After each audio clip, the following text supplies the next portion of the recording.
Tengo, como digo, el placer de presentar a Íñigo Gómez de Segura, vitoriano, a punto ya de cumplir los 50, que forma parte del equipo de trabajo de SIMAR.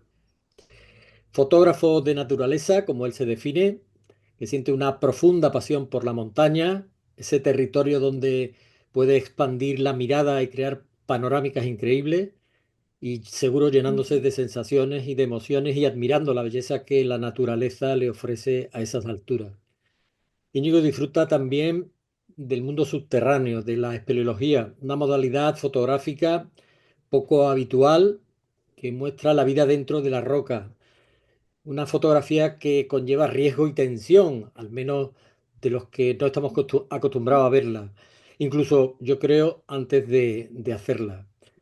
Para él, las cuevas es la fotografía, en las cuevas es el objetivo final de esas excursiones tan maravillosas. Y también nos invita a soñar con mundos oníricos que crea mediante la macrofotografía, colores imposibles, composiciones vibrantes y luces que revelan la plasticidad y la belleza que son casi hipnóticas. Íñigo es además un excelente conversador cuando se trata de fotografía. Sus puntos de vista se enriquecen a los que los escuchan. Quienes hemos tenido la oportunidad podemos dar fe de ello. Y bueno, podría decir un montón de cosas más, pero yo creo que lo importante es ver el trabajo de Íñigo y que él nos lo cuente. Sin más, cuando quieras, Íñigo, en tus manos está. Bueno, pues muchas gracias, José, por tan generosa presentación.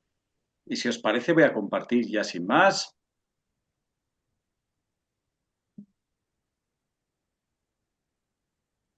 Venga, ya arrancamos. Bueno, pues como os ha dicho José, yo he venido hoy aquí a hablaros de panorámicas, ¿vale? Un formato, una forma de mirar, es difícil decidir qué es lo que es la panorámica, ¿no? Para mí son muchas cosas y a lo largo de la charla, pues os voy a intentar explicar qué es para mí, ¿no? La panorámica. Una pregunta que me suelen hacer mucho es ¿por qué panorámica? ¿No? Y a mí la primera respuesta que me viene siempre a la cabeza es ¿por qué no? ¿No? Pero bueno, hay que explicar esto un poquito más a fondo y a lo largo de la charla vamos a ver un poco por qué yo hago panorámicas, qué me ofrece y también de paso yo creo que daros algunos recursos a los demás si os queréis iniciar en este tipo de fotografía para que podáis empezar e ir consiguiendo por cierta capacidad, ¿no? Así que vamos a ello. Bueno, ¿por qué panorámica? Ya os decía que no vale con el por qué no, no. Y para mí la panorámica es una forma ya de mirar, ¿no? Y lo que me ofrece sobre todo es libertad. O sea, los fotógrafos nos enfrentamos a una realidad material frente a la cual ponemos una cámara, unos objetivos y nuestra propia mente, ¿no? Y empezamos a interpretar esa realidad material. Pero es cierto que nos vemos limitados a veces, pues por la lente que elegimos, ¿no?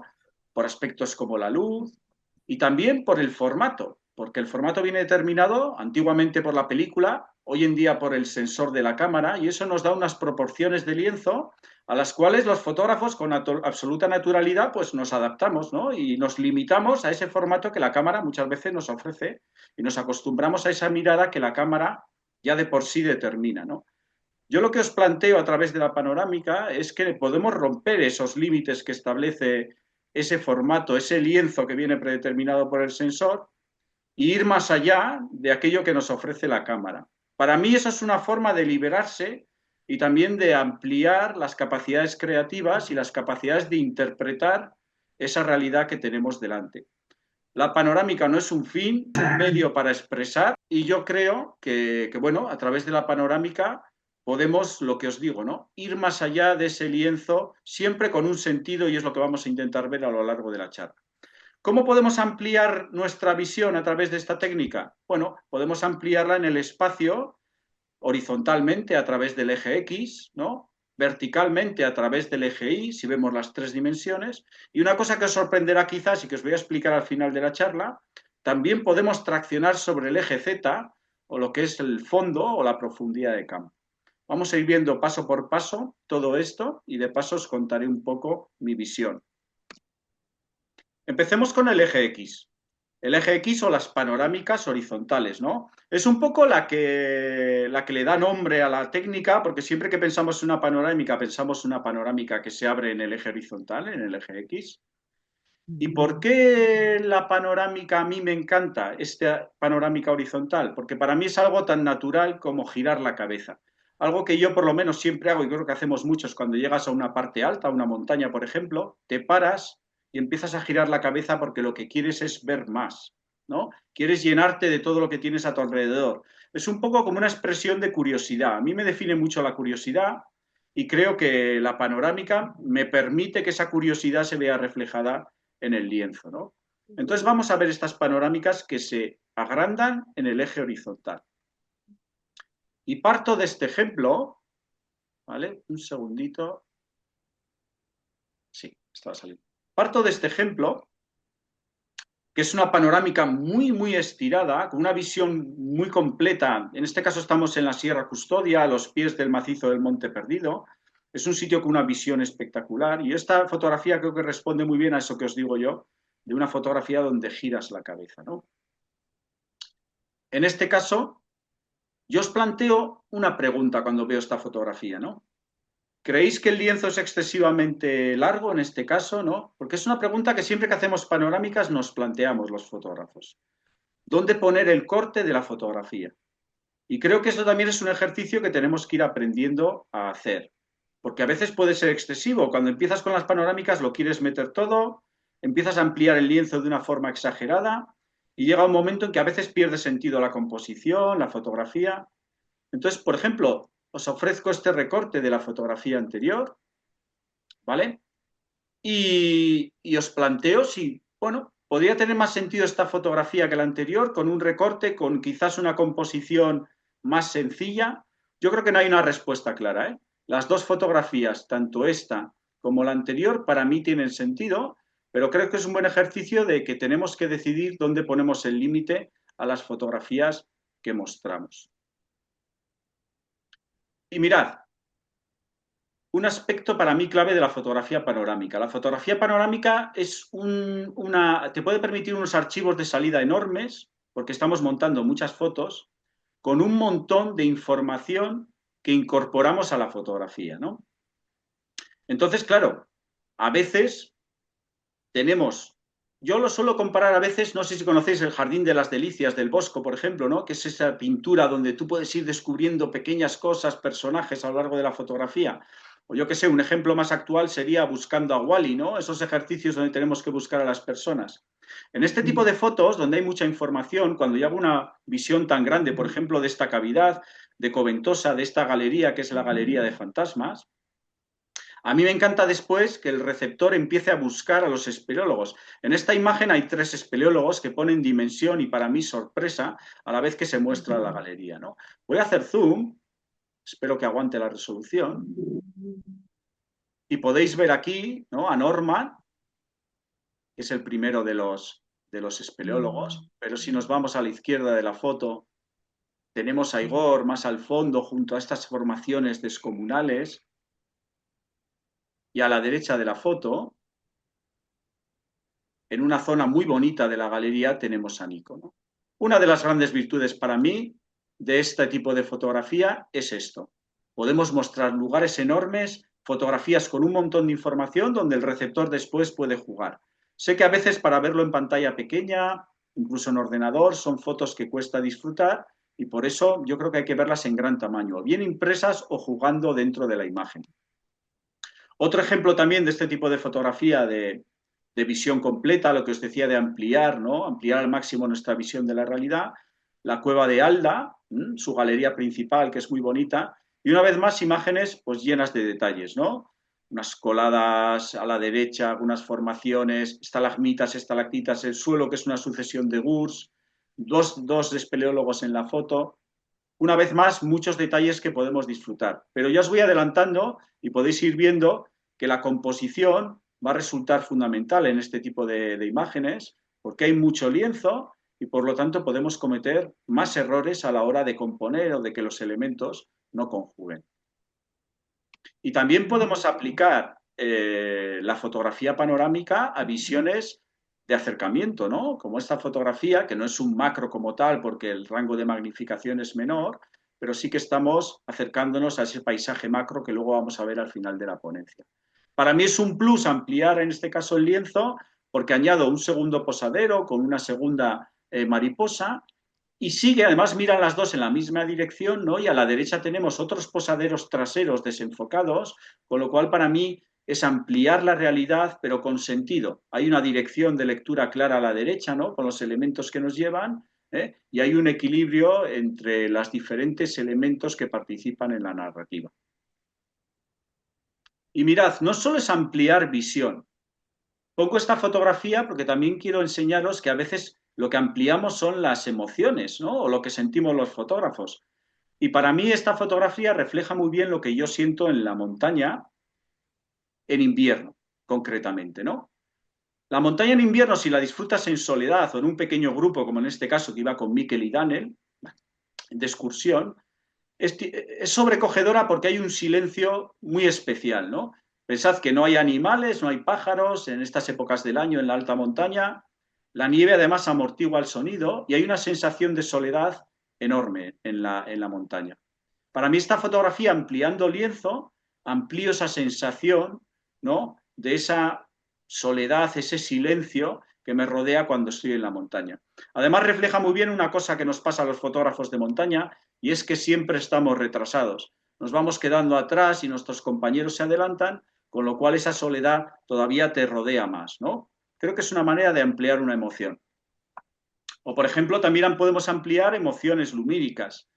En este caso, el atardecer, íbamos montaña arriba en el Valle de Hecho a dormir a un punto superior, nos estaba amenazando la tormenta, pero un rayo de luz se abrió camino entre las nubes y creó un instante de luz increíble que a través de una panorámica muy rápida, porque claro, las condiciones de luz cambian continuamente, ¿no? Entonces tuvo que ser casi una ráfaga, pues pude captar ese rayo. Pero centrar la atención solamente en el rayo de luz y los pocos elementos que participan, ¿no? Si hubiera más lienzo por arriba o por abajo, probablemente ese protagonismo de esa emoción lumínica pues se hubiera diluido, ¿no? También es una forma de centrar, y en este caso adaptarnos pues a ese rayo de luz horizontal. Y mirad, hay otro tipo de emociones que también sentimos, por ejemplo, en las cuevas, ¿no? A veces es esa sensación un poco claustrofóbica de los pasos bajos, ¿no? Como este, que es una gatera, que además tiene la particularidad de que encima tenemos pendants, que son unas formaciones que se generan en las cuevas, unas formaciones muy especiales, y en este caso creo que ampliar lienzo nos está trasladando un poco esa sensación, ¿no? De claustrofobia, de paso bajo, de que el techo se nos viene encima, y es una forma de ampliar también esta sensación que tenemos al ver al espeleólogo en la escena. O, por ejemplo, una cosa que yo practico mucho los últimos años en mis fotografías, que es incorporar la oscuridad, ¿no? Los negros transformados en negros en la fotografía, porque las cuevas son un ambiente muy oscuro y tendemos a iluminarlos mucho, pero también hay que incorporar esa oscuridad en nuestras fotografías. En esta foto incorporo la oscuridad en la parte derecha de la imagen y la luz en la parte izquierda, ¿no? Y yo creo que el formato ayuda mucho a esa sensación de dónde estamos, también nos traslada cómo es la galería, es una galería baja pero ancha, ¿no? Entonces nos adaptamos también un poco a la sensación de oscuridad y a la morfología propia de la cueva. Y en esta fotografía os quiero trasladar también una cosa. A veces la propia escena, la situación, nos está ya indicando que la panorámica horizontal es una buena idea, ¿no? En este caso, mirad, estaba en el glaciar de Blaise-Pateau, en Suiza, rodeado de 4000, ¿no? Y además en esta imagen yo incorporo un aspecto que me encanta meter en montaña, también en cuevas, que es incorporar al elemento humano. ¿Vale? Porque te pone, yo me siento muy pequeño en la montaña y lo que hace es, en estas imágenes, el ser humano se enfrenta a la inmensidad y se siente muy pequeñito y a la vez especial, ¿no? Por estar en ese entorno, luchando consigo mismo, por ir montaña arriba. Yo creo que es una dualidad que en este tipo de imágenes pues se conectan, ¿no? Pero en esta imagen, ese mar de nubes superior, que además es paralelo, ¿no? Al eje principal de la foto, ya me estaba marcando, ¿no? Una línea superior a partir de la cual no hay información, por abajo el glaciar tampoco me ofrecía nada, con lo cual esta escena me estaba diciendo una panorámica es una buena idea, amplío información y me alío con esta línea de subida que me voy a acercar para que veáis, porque están los alpinistas, ¿no? Que algunos estaban en descenso desde los Breithorn, que son unos 4000 que quedan a la izquierda, ¿no? Y otros estaban en ascenso, y hay una tercera cordada incluso que está bajando, ¿no? Todos encordados en ensamble dentro del glaciar. ¿Vale? Entonces, a veces yo creo que la propia escena te puede susurrar siempre que estés abierto, ¿no? A romper los lienzos, los límites del sensor, ¿no? Y adaptarte a la situación que ella misma te está indicando que puedes jugar. Y la morfología de las cuevas, hay sitios donde también te está indicando, oye, tienes un sitio con unos techos muy bajos, un lago con sus reflejos, ¿no? Pero un formato panorámico nos permite centrar completamente la atención en los elementos que sobresalen del lago, esas formaciones subacuáticas que quedan en el aire momentáneamente, ¿no? Una galería que ya me está indicando, o hay una horizontalidad, hay un techo bajo. Una vez más, yo aquí creo que una vez que te liberas de los límites, es la propia cavidad la que te está indicando que la panorámica es una excelente idea para recoger el sitio. Y mirad, con esta foto inicio una parte en la que os quiero hablar un poquito de composición. La composición en la panorámica es un recurso más, como en el resto de la fotografía, solo que ante un lienzo ampliado las cosas se nos pueden complicar un poco, ¿no? Porque los recursos de composición se van a estirar mucho y a veces se estiran tanto que las reglas que solemos utilizar llegan a romperse o llegan a no funcionar. Entonces también hay que entender un poco cómo funcionan en la panorámica las líneas de lectura y aliarse un poquito con estos aspectos. Esta fotografía, que en realidad tiene unas luces muy malas, a mí me gusta mucho porque me recuerda mucho a las postales de mi niñez cuando iba a Pirineos y compraba postales que tenían tener un ambiente similar a lo que recojo en esta imagen, pero os la pongo principalmente porque si os fijáis, la panorámica horizontal tiene una línea de fuerza de lectura muy potente horizontal, ¿vale? Y si os fijáis en la línea del primer plano, exceptuando la caída de la izquierda, es una línea que se mantiene bastante recta en todo el centro y en la derecha, es decir, es una línea paralela al eje principal de la foto, ¿no? Y las montañas del fondo también tienen una línea, generan las cumbres una línea que también es bastante horizontal y paralela al eje principal de la foto. Cuando nos aliamos con este paralelismo de ejes, con el eje principal, lo que estamos haciendo en la foto es transmitir calma, ¿vale? Hay poco dinamismo, es una foto estática que lo que te está invitando es a quedarte en la foto, deambular, pero no hay grandes tensiones de movimiento. Esto tenemos que comprenderlo y aliarnos con ello. Este es otro ejemplo también del mismo recurso, ¿no? El mar de nubes tiene ese paralelismo con el eje principal y ahí, sin embargo, el macizo del Monte Perdido desde su cara norte sobresale del mar de nubes, ¿no? Que si nos acercamos, por ejemplo, al Tallón, porque este es un problema de las panorámicas tan estiradas, ¿no? Que a veces nos perdemos porque es tan grande que si la vemos en pequeño, la verdad que pierden bastante, ¿no? Por eso es muy interesante hacer zoom con ellas, ¿no? Pero esa línea de abajo, que es paralela al eje principal, nos transmite mucha calma y son las montañas que sobresalen las que adquieren ese protagonismo. Pero es una imagen que una vez más no nos transmite mucho dinamismo, nos transmite quietud, ¿no? Estaticidad y bueno, que nos quedemos a disfrutar sin prisas. Sin embargo, a veces aparecen líneas, introducimos líneas que aportan dinamismo a la composición.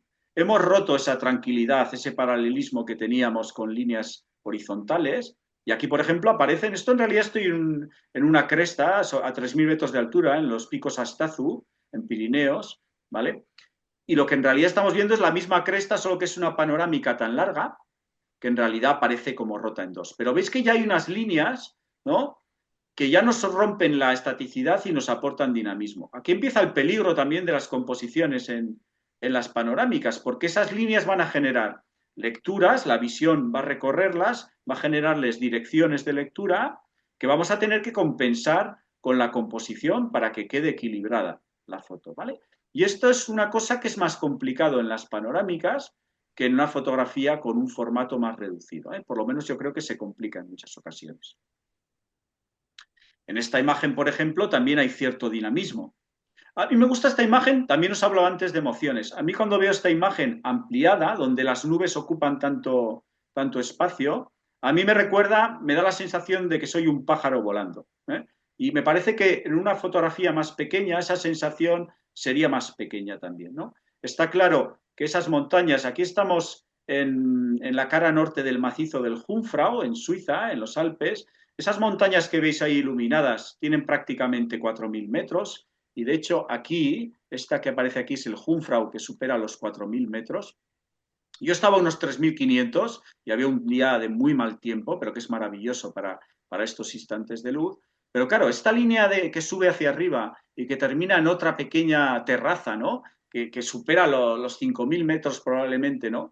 A través de las nubes, para mí le aporta un plus enorme y además no rompe, ¿no? Porque generas estos marcos de todo nubes alrededor y la escena en el centro es la que adquiere protagonismo, pero al mismo tiempo con dinamismo, ¿no? Con líneas que nos están indicando, bueno, es una foto en la que te quedas, pero hay movimiento, la mirada se va a mover. Y bueno, os voy a dar también algunos recursos que suelen funcionar a la hora de componer en estas panorámicas que se estiran. La centralidad es una de ellas, ¿no? Es un clásico en fotografía y en las panorámicas suele funcionar muy bien, que el elemento central de la foto tenga protagonismo y que las líneas te lleven al centro, pero claro, en este caso el río está abierto completamente en la base de la foto, se va cerrando con una línea de lectura clara y nos lleva al fondo a las montañas iluminadas, ¿no? Un amanecer en la selva de Oza, habíamos dormido justo al lado de este río y bueno, este amanecer la verdad que fue un momento maravilloso. Pero la centralidad es una buena idea porque ya que tenemos un lienzo tan largo y una tendencia a escaparnos a veces si los elementos nos llevan hacia los laterales, centrarnos nos permite que la fotografía quede bastante armoniosa. Y este es otro ejemplo de esa centralidad, ¿no? Aquí mezclo montaña y cuevas. Estábamos en la cueva de Coteret, en el macizo del Monte Perdido también. Es una cueva que tiene cascadas de hielo y es una de las cuevas más altas de toda la península ibérica. En este caso miro hacia la entrada, ¿no? Creo un marco una vez más con toda la roca y el primer plano y centramos la atención en la abertura con níquel, una vez más el elemento humano que ya os digo que para mí es muy importante esa relación de la montaña o el mundo subterráneo con el ser humano y suelo incorporarlos.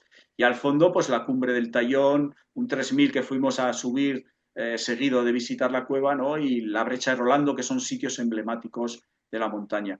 Ya veis que la centralidad en general, yo creo que es una forma de componer bastante sencilla y que puede resultar muy efectiva y quizás al comienzo, ¿no? Porque es un formato o una composición que utilizamos en fotografía convencional y que podemos trasladar fácilmente a la panorámica. Pero a veces la centralidad la rompemos y esta fotografía es un buen ejemplo de ello. La cueva de Mairule-Gorreta. Está claro que la primera mirada se va a José Luis, ¿no? Al modelo que está en el centro de esa galería con un contraluz muy potente, con esos golpes de gubia que son esas oquedades que forma el agua a presión en una galería. Pero a mí quería aumentar la visión y entonces abrí el lienzo hacia la derecha e incorporé esas pequeñas formaciones justo al final, en la parte derecha, que también pensad en los pesos. Cuando un lienzo es tan grande, tenemos que jugar también con un equilibrio de pesos. Probablemente si ahí no estuvieran esas formaciones, estaría desequilibrada la imagen, bastante desequilibrada hacia la izquierda, y no nos resultaría muy agradable de ver. Pero ese peso de esas formaciones a la derecha nos están anclando la mirada y yo creo que es una manera de conjugar, equilibrar pesos que hace al final que un lienzo tan largo siga estando equilibrado. Y otro recurso, truquito o consejo que yo utilizo mucho en la fotografía de lienzo estirado en horizontal es como si la fotografía fuera dos fotografías en una, ¿vale? Unidas por un eje central. En esta imagen, si os fijáis, podrían ser una foto la parte de la izquierda y otra foto la parte de la derecha.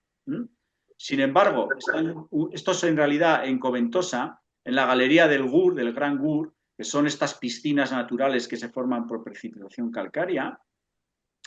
Los dos lados tienen profundidades distintas, de ahí la diferente coloración. Pero si os fijáis, tenemos un eje que une las dos partes del GUR, ¿vale? Y separa la foto en dos, y podríamos doblar la foto por la mitad, ¿eh? Y en realidad hay cierto efecto especular, ¿no?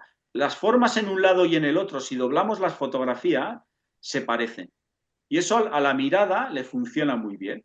De hecho, además, la foto, si os fijáis, nos lleva al centro también, ¿no? Los GURs y las formas nos están llevando al centro. No nos sacan de la foto, nos llevan al centro y te permiten después deambular desde ese centro. Estas dos fotos unidas por un eje central es una técnica o un recurso que se puede utilizar mucho. Ahora hay que encontrar la escena que se adapte a la simetría, ¿no? A la simetría en ambos lados.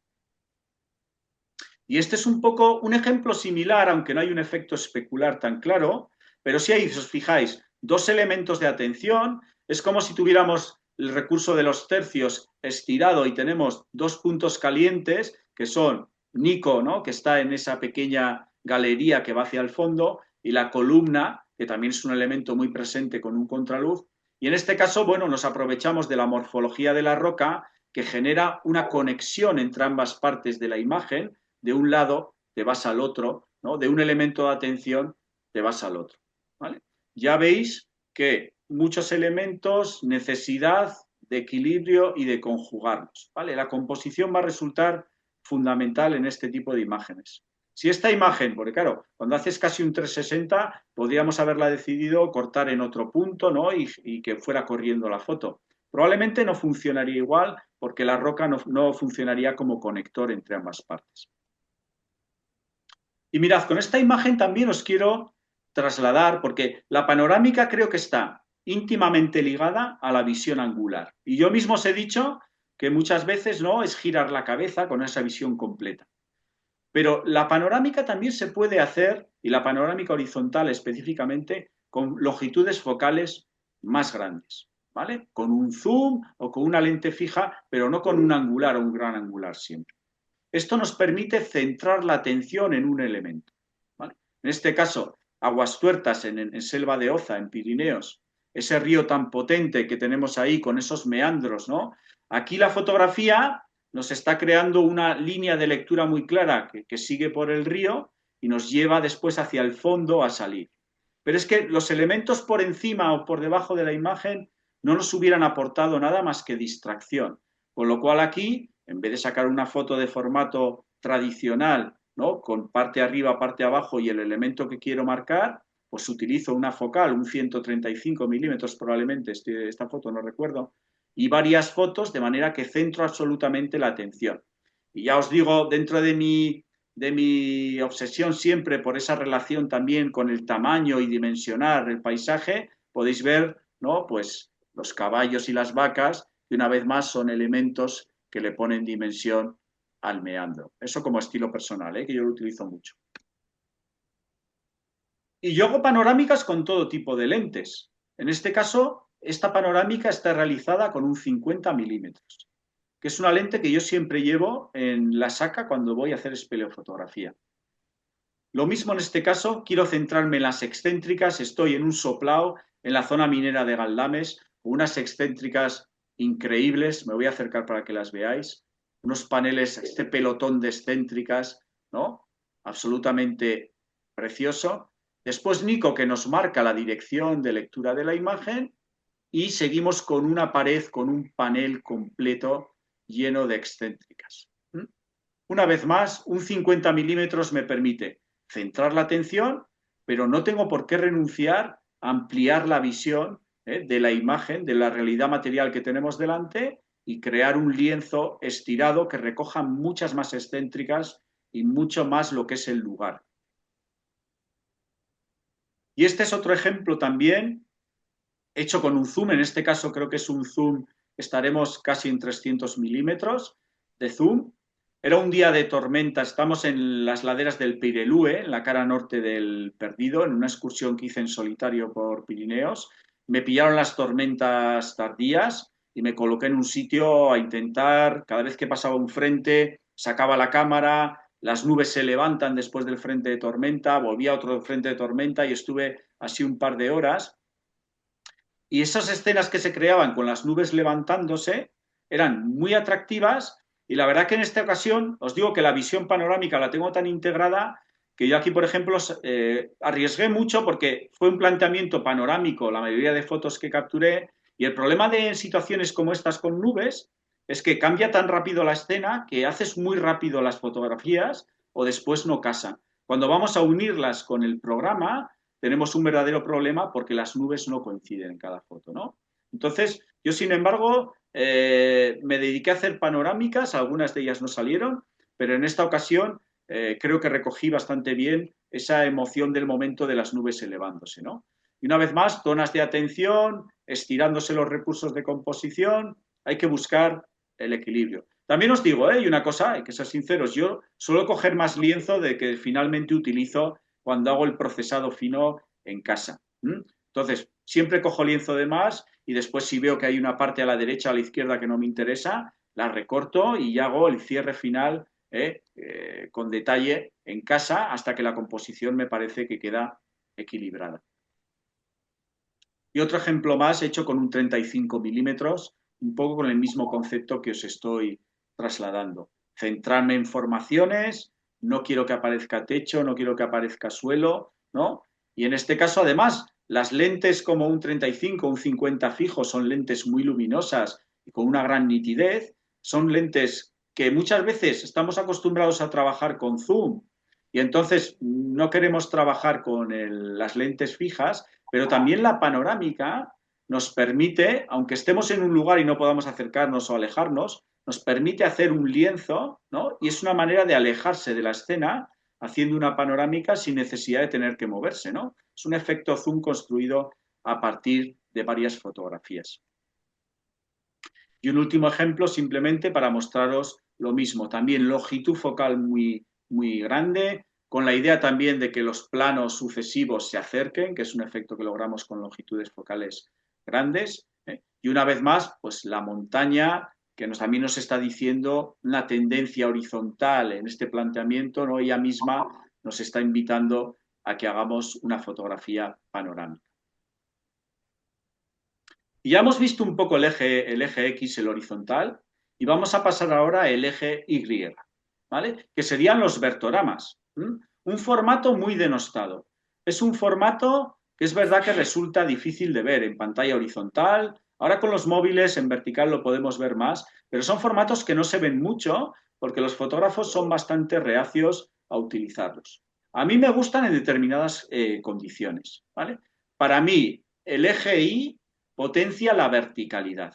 Entonces, para mí, cuando la verticalidad está muy presente y quiero utilizarla como hilo argumental de una imagen, de una escena, de una interpretación, creo que el vertorama nos puede aportar un plus. Eso sí, tenemos que tener en cuenta que hay un eje vertical, una dominancia muy fuerte, ¿no? Contra la que en vez de luchar, probablemente tendremos que aliarnos con ella para lograr una foto que esté bien compuesta y equilibrada. Os pongo algunos ejemplos. Aquí estamos. Un segundito que aparto el menú. Aquí estamos en la cueva de Ichulegor. Es una cueva preciosa aquí en Ichina, en el País Vasco. Tiene una sima que a determinadas horas del día le entra un rayo de luz y se crea una escena maravillosa, ¿no? Aquí la cima en sí ya es vertical, ¿no? Nos está aportando una verticalidad. La luz además viene de arriba abajo y esto ya nos está aportando una línea de lectura a la que nos aliamos con el vertorama. Añadir lienzo por abajo nos permite ver el caos de bloques y esa curva que realiza el caos de bloques hasta llegar a la base y otra vez a la oscuridad, ¿no? Nos hemos aliado con un fenómeno de verticalidad natural y morfológico de la cueva y lo hemos aprovechado para generar un vertorama que tiene sentido. Otro ejemplo donde la verticalidad domina la escena. En este caso, me alío con la verticalidad para aportar vértigo a la imagen. Estamos en el Águila du Midi, en Chamonix, en el Alpes franceses. Aquí hay una pared vertical de 800 metros, que es una vía de escalada clásica muy conocida. Tuve la suerte de pillar a dos escaladores que estaban culminando la vía. ¿Los veis ahí encima del dedo final? Entonces, tuve la suerte de pillarlos arriba, que ya le aporta también otro punto de vértigo y de verticalidad. La pared que cae muchísimo más de lo que estáis viendo en la imagen. Podéis ver abajo a qué profundidad está el glaciar y os da una idea de toda la verticalidad que hay. Y estas paredes y esta montaña trasera también suma a esa verticalidad, a ese vértigo que queremos recoger a través del Vertorama. Y otro ejemplo también de verticalidad, pero en este caso no es porque haya una pared, sino porque la línea de fractura de este glaciar nos lleva hacia el fondo de la imagen, que os voy a acercar además, porque ahí al fondo, detrás de ese circo, está el Mont Blanc. Entonces, una vez más, una morfología, en este caso, del glaciar, con esa grieta que en realidad son glaciares que se juntan y se genera una grieta, ¿no?, de fractura en el centro, que tiene varios metros de ancho, nos parece pequeña, pero tiene varios metros de ancho, pues también nos está dando una línea de lectura vertical hacia la que nos acercamos con el formato y la potenciamos. Y en este caso, gracias a los reflejos, esto es la cueva de Coventosa, la Galería de los Enanos. Habitualmente la vemos sin agua, pero en determinadas épocas del año se forma una lámina de agua. Y estas formaciones, que ya de por sí son verticales, ¿verdad? Pues una vez que se incorpora el reflejo, pues claro, hay una verticalidad enorme y entonces ampliamos el lienzo hacia abajo. Está completamente justificado y no nos ofrece nada más de interés los laterales. Con lo cual, ¿nos podríamos ir atrás y obtener una fotografía única? Sí, pero con unos laterales que no nos aportan nada y además está hecha con una lente, con una longitud focal de unos 35 milímetros y eso también nos genera un efecto entre el reflejo y las formaciones distinto a que si hubiéramos utilizado un gran angular que, como sabéis, generan ciertas deformaciones que a veces queremos evitar. Y un ejemplo de macrofotografía subterránea en la que hemos aplicado un criterio de Vertorama para añadirle un plus a la escena. Las protagonistas claras de la escena son las pisolitas. Estas son las perlas de las cavernas, una pequeña impureza que empieza a rodearse de carbonato cálcico precipitado en una corriente muy lenta de agua y normalmente se forman esferas perfectas como las perlas de las ostras, solo que en esta ocasión la maravilla de esta perla es que ha cogido esta forma de peonza doble, con unas estrías además, es una preciosidad, y es la clara protagonista de la escena. Nos podíamos haber quedado con esta imagen, pero yo quería mostrar el suelo, la corriente de agua en la que se forma, ¿vale? Se ve la cubeta en la que gira, pero quería mostrar todo lo demás. Y apareció esta forma superior muy interesante. Una vez este juego de pesos, que os digo, compensa el peso de las pisolitas que tenemos debajo y para mí extender este lienzo me parece que le aumenta la preciosidad de la escena, además nos enseña dónde se ha formado la pisolita. Yo creo que es un plus muy interesante.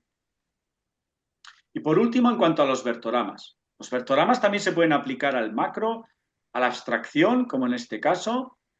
Yo a este tipo de fotos tan estiradas les llamo el separador de libros. A mí me gustan, aunque es verdad que es un formato complicado. Alguna vez los he impreso a gran tamaño y la verdad que quedan muy bonitos en determinadas esquinas o en determinadas zonas de la casa. Y aquí, claro, ¿cuál es la verticalidad? Porque aquí evidentemente no tenemos una montaña, no tenemos una cima. Aquí la verticalidad nos las aportan los elementos que están ahí totalmente desenfocados, en un fenómeno casi de abstracción. Esta foto lo que está hecha es con magnificación máxima con un macro, aperturas completas, ¿no? Simplemente el foco en esos pétalos enrollados de la flor, pero claro, que queda además el protagonismo claro por ese flare, pero fijaros que dentro del flare aparecen otras flores que nos marcan una línea de lectura hacia arriba. Una vez salimos del flare continúa, ¿no? Esa cabeza que sale de flor ahí continúa mirando hacia arriba y nos vamos hacia ese diente de león que está completamente desenfocado, donde termina, vamos a decir, la lectura en la parte de arriba. Hay una línea, que en este caso no es una verticalidad de paisaje, es una verticalidad de líneas de lectura, de composición, que justifican que el lienzo se estire hacia arriba. O sea que los vertoramas también se pueden aplicar a otro tipo de escenas. Y mirad, hemos hablado ya del eje X, del eje Y, pero ahora os voy a hablar ya del concepto de libertad absoluta. Es decir, cuando ya no solo ampliamos en un eje la fotografía, sino que lo vamos a ampliar en los dos ejes, todo lo que queramos. Nos saltamos el formato del sensor y sus límites absolutamente en todas direcciones. A mí esto me ofrece una libertad absoluta y me permite soñar con sacar fotografías que de otra manera no son posibles. Os voy a mostrar sobre todo paisajes subterráneos porque es donde más aplico yo esta técnica. Mirad, dos fotografías hechas en la misma cueva, la cueva de Castelbloc, en la misma galería, ¿vale? No son fotografías ampliadas en X e Y, ¿vale? Son dos escenas sacadas desde el mismo sitio. Las dos escenas las saqué desde el mismo punto.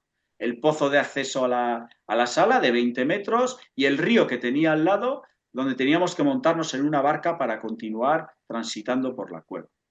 Pero yo, cuando estaba allí, quería más. No me valía con ver estas escenas recortadas de la realidad que tenía delante, ¿no? Quería interpretar la realidad en su máxima extensión. Os pongo estas dos fotografías, que las saqué con lente, foto única, la de la izquierda sí que es un vertorama de dos fotos. Os pongo dónde quedan en la escena final que yo saqué con la técnica de mosaico, ¿vale? X e Y, mosaico ampliado hacia las dos direcciones.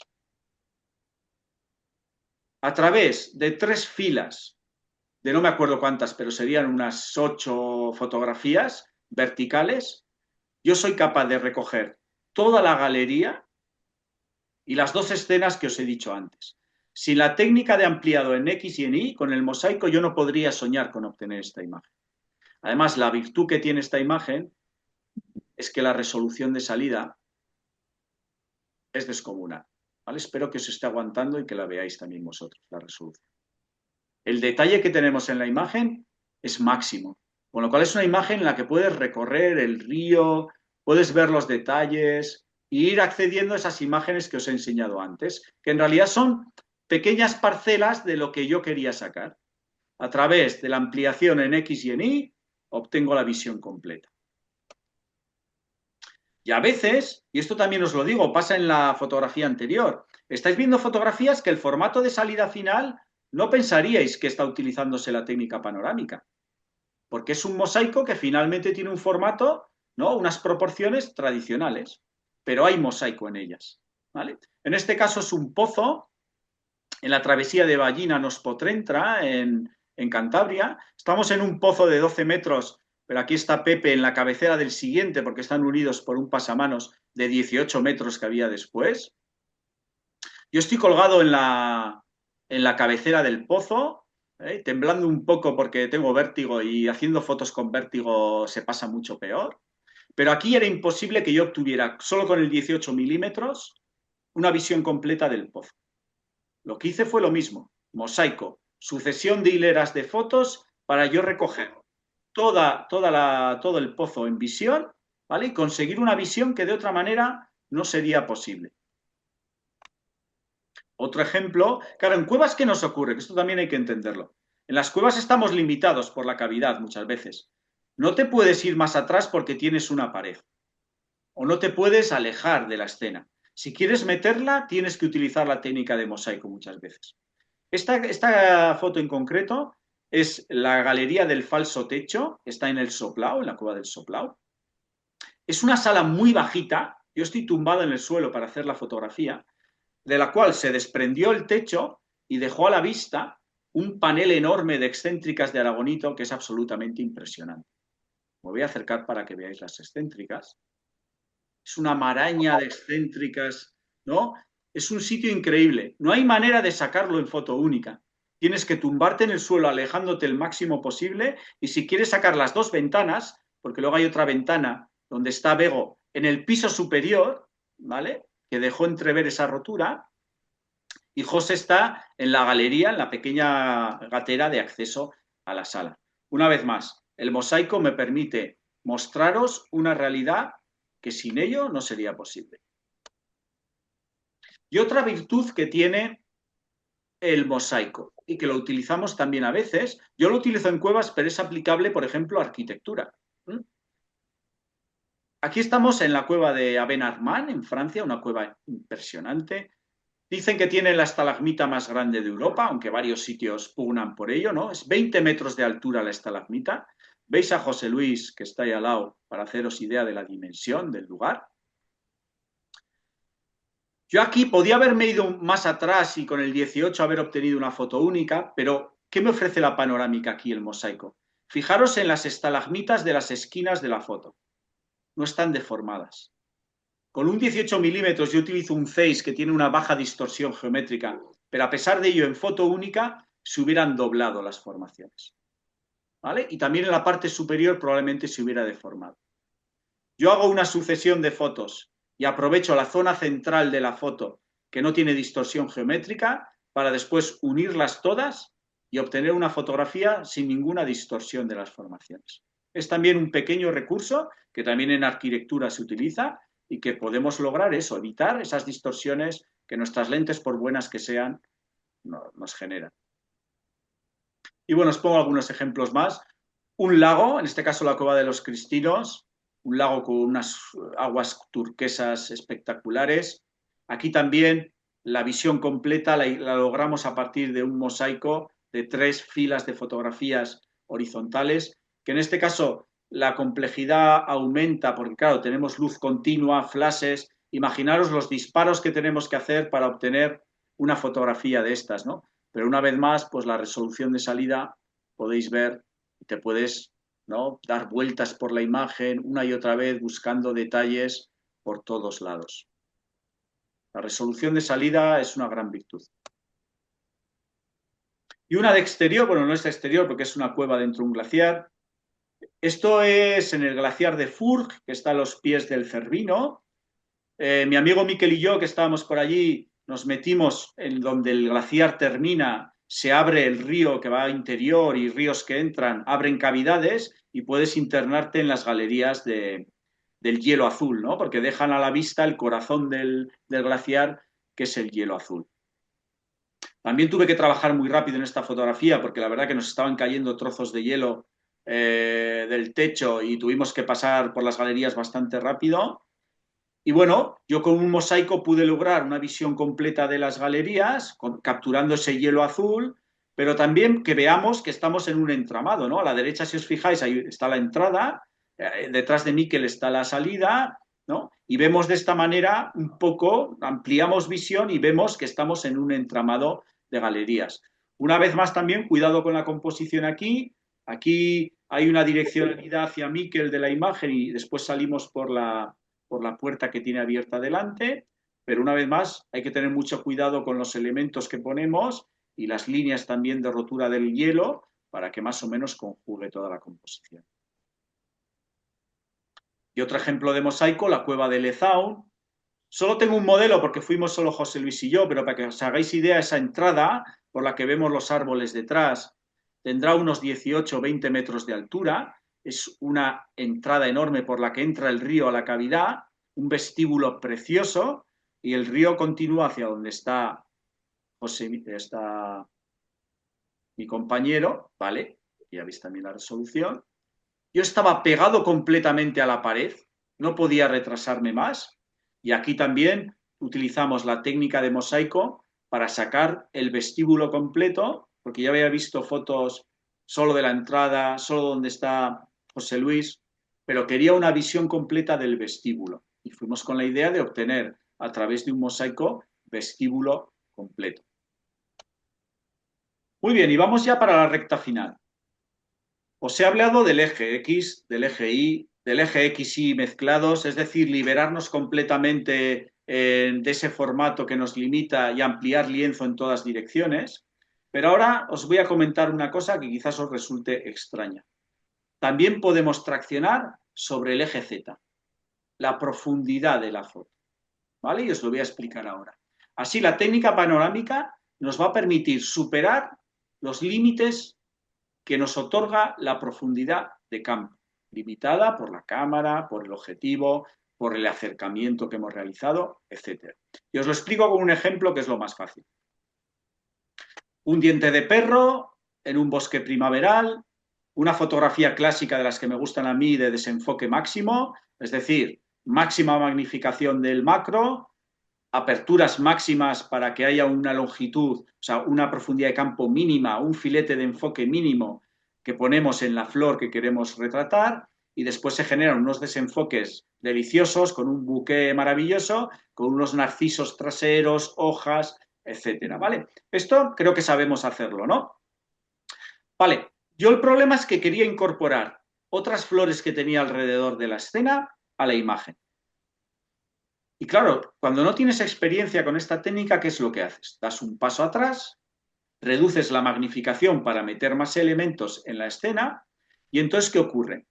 La profundidad de campo equivalente en esa escena que has reducido la magnificación empieza a ocupar más espacio.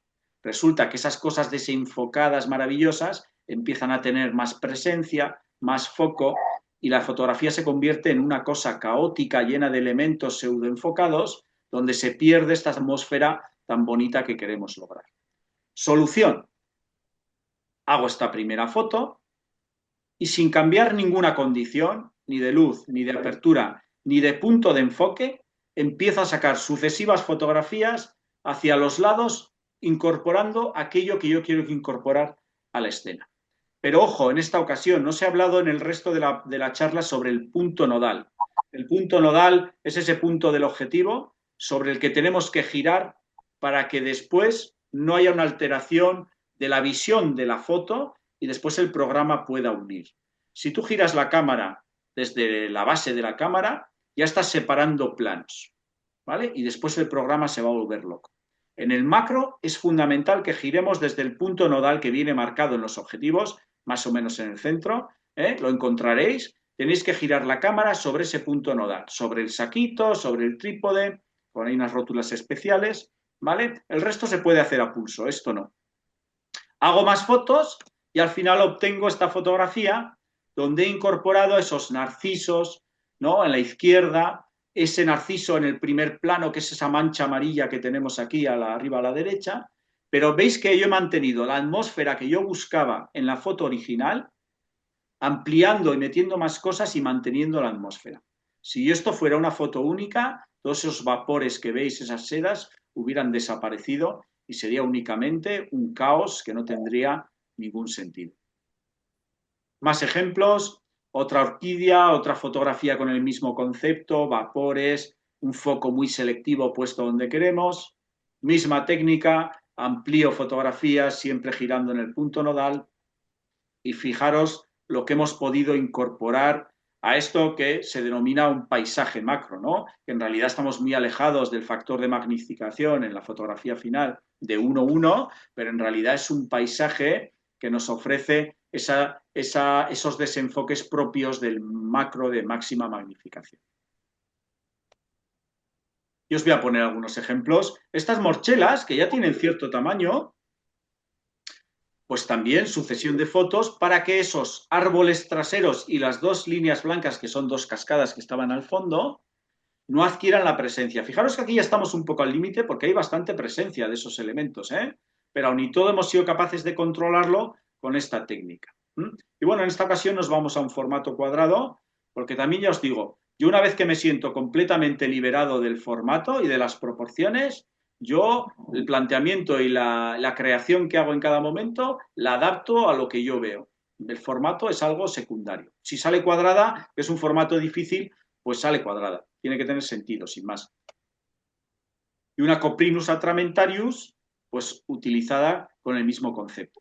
Aquí, cómo tomemos las fotografías es fundamental. Solo esos flares que veis ahí al fondo, si no está bien girada la cámara, unir flares después puede ser algo terrible, ¿vale? Para el programa. Y también estas hierbecitas del primer plano, también es una cosa muy confusa después para el programa. No os lo he dicho, creo, a lo largo de la charla, pero solapar los planos en gran proporción, las fotografías en gran proporción, es uno de los mejores consejos que os puedo dar. Así las fotografías tendrán mucha información compartida y os permitirán que el programa no cometa errores. Y como foto final, el mismo concepto, pero aplicado a una flor de un tamaño muy grande, que es una Orchis purpúrea, ¿vale? Una de las orquídeas más grandes que tenemos aquí. Aquí se complica la cosa, porque ya la foto única de partida, la profundidad de campo no resulta tan crítica como para que el fondo y las escenas estén lo suficientemente desenfocados. Yo aquí utilicé un truquito, que ya os lo cuento, que no tiene que ver con la técnica panorámica en sí, pero yo me metí la cámara dentro de un enebro que tenía al lado, con lo cual todas esas rayas que veis, ¿no?, que rodean a la orquídea, son hojitas de ese enebro que estaban pegando a la cámara en el primer plano, con lo cual vamos a decir que hemos creado muchos desenfoques de una forma, ¿no?, vamos a decir, artificial en el primer plano. De esa manera he ido haciendo todo el lienzo con un mosaico, aunque dejé una zona libre de hojitas de enebro en la visión de la Orchis purpúrea para que saliera completamente nítida. Y con esto más o menos termino con un consejo final también. Ya veis que la panorámica no es un fin en sí mismo, es un medio, pero una vez que lo empezáis a utilizar y os liberáis mentalmente, puede ser un fin en sí mismo porque la manera de mirar y de crear puede ser panorámica. Yo lo he hecho en gran medida y yo llevo viviendo planteamientos panorámicos allá donde voy. E incluso puede convertirse en un elemento de entusiasmo creativo, porque yo ahora, por ejemplo, estoy terminando un proyecto de 100 panorámicas del Pirineo Central y el motor que tengo cuando voy todos los veranos a Pirineos es encontrar escenas panorámicas, ¿no?, que recojan todo eso que yo siento, y ya solo el hecho de tener ese reto de que sean panorámicas a mí me mantiene con un entusiasmo elevado. Esto como consejo final. Y sin más, Muy bien, compañero. Pues yo no sé qué pensáis vosotros, pero no sé, le decimos a Íñigo que empiece otra vez o pues, no sé. Bueno, la verdad es que es una satisfacción escucharle y ver su fotografía. Entiendo que cada uno tenemos nuestras tendencias y nuestras maneras de entender la fotografía, pero no cabe ninguna duda que cuando presencias algo tan interesante, tan hermoso en todas sus dimensiones, pues te tienes que rendir, ¿no?, a la fotografía de Íñigo. Y además lo cuenta el tío muy bien, que yo creo que eso es más importante casi, porque muchas gracias, lo José. Te mejor debo una avanza. cerveza, ¿eh, José? Bueno, ya veremos si es solo una cerveza. Mira, hay una serie de preguntas por aquí, Íñigo, que me Sí, gustaría contarte. venga. Dice José Ángel, que seguro lo conoces, dices, en estas panorámicas horizontales, ¿cuál sería el límite? ¿El propio paisaje lo debería marcar o si nos venimos arriba sería casi un 360? Pues mira, mi experiencia, porque esto, como siempre, el sitio y sobre todo lo que el fotógrafo quiera contar va a limitar todo, ¿vale? Pero cuando eres novato, yo al principio se me iba todo a 360, ¿no? Porque querías meter, querías meter. Mi experiencia es que un lienzo tan extendido muchas veces pierde el sentido. Porque que algo encuentre un equilibrio en un lienzo Claro. completamente alargado yo creo que es muy difícil. Yo he ido acortando mis panorámicas, ¿no? Y dándole un sentido, una vez que pierdes esa emoción inicial de, oh, panorámicas, qué bonito, quiero meterlo todo, yo creo que te vas equilibrando y le vas encontrando un sentido. Pero vamos, hay que dialogar con la escena o con lo que queremos Claro. contar y encontrar una solución en cada momento. Josemi nos dice si con qué las panorámicas las haces con rótula nodal. Yo no utilizo rótula nodal. O sea, las que habéis visto, tanto de montaña como de fotografía subterránea, están hechas a pulso. La mayoría de ellas, a no ser que haya lámparas acuáticas en el mundo subterráneo y demás. ¿Qué es lo que hago yo? Intento girar la cámara, ¿no? No desde la cámara, cuando voy girando el cuerpo para hacer las diferentes fotos, intento que sea desde el objetivo y no desde la cámara. Pero en realidad, como son escenas un poquito alejadas, no tiene ningún problema, aunque sea un torpe, no tiene un problema el programa. El problema viene en el macro. Y yo en el macro utilizo el saquito, por eso no necesito generalmente la rótula. Me dejaron una vez una y si quieres una escena elevada la necesitas para poder girar. Si vas con un saquito, lo único que tenéis que hacer es girar sobre el punto nodal sobre el saquito. Ajá. ¿Vale? es bastante crítico si trabajas con trípode en altura, entonces sí puede ser una ayuda a la rotura. José me terminaba la pregunta preguntando si usas luces artificiales. Eh, En el macro utilizo luces artificiales, o sea, yo utilizo luz natural, luz artificial en forma de LEDs y flashes, ¿vale? Evidentemente en fotografía subterránea utilizo flash principalmente, pero también lámparas acuáticas principalmente, porque no podemos meter un flash en el agua fácilmente.